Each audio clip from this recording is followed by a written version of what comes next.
product that one of the market makers, Rand Merchant Bank, put on the table. And although, we thought fantastic, innovative product, basically the US guys listed this for the first time about 10 years ago. So we're catching up quickly now.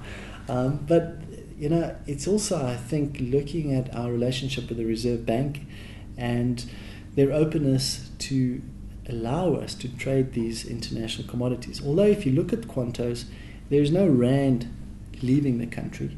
At the end of the day, all the cash flow still stays in the country, except the market makers then doing their hedge offshore. And the quanto product is a phenomenal product because it makes it so much easier for the investor. Often if you look at the gold market, this is a classic where you would have a view on the gold price, but the rand dollar exchange rate simply would take away all your profits. So you'd think that the gold price is going up, but then the rand strengthens, and what does the rand price of gold do? It goes nowhere. So what a quanto does is it says simply, we're going to track the dollar price of gold, but in rand terms without the exchange rate.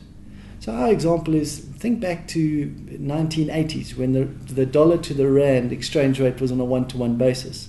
So if gold is trading at $1,600 per ounce, the quanto simply means it's going to trade at 1,600 rand. If you think that gold is going to go up 5%, the quanto is going to track that 5% movement. And therefore you don't have to get influenced by whatever is the exchange rate going to do. Do I need to hedge that component? That whole idea with a quanto contract is removed. Now obviously the success of a quanto is the market maker's participation, so that the quoting they do on the bid offer is competitive. You don't want a 10 rand or a 15 rand double, so whatever movement you take, you're giving away to the market maker. And thus far RMB have come to the party. It's a great tight double. Obviously the liquidity is a function of the liquidity in the US market. So if you wanted to trade 1,000 ounces of gold during a US overnight session, you might just have to wait until they open up at 3:30 in the afternoon, but you'll get it done based on the liquidity in the US market.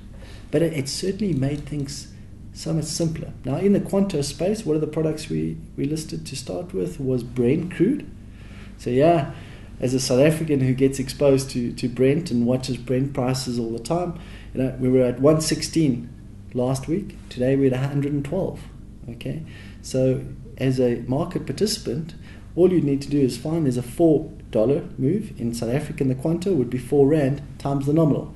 Now on Brent it's 1,000, mirroring the US contract size. So you take the 4 times 1,000. For one contract you would have made 4,000 rand if you'd sold at 116. The other product we also have available is copper. We had copper traded through the old contract spec available, but hardly ever moved. Now that you're just really going to track that dollar flow, there's obviously better potential to benefit from the big copper moves in the markets.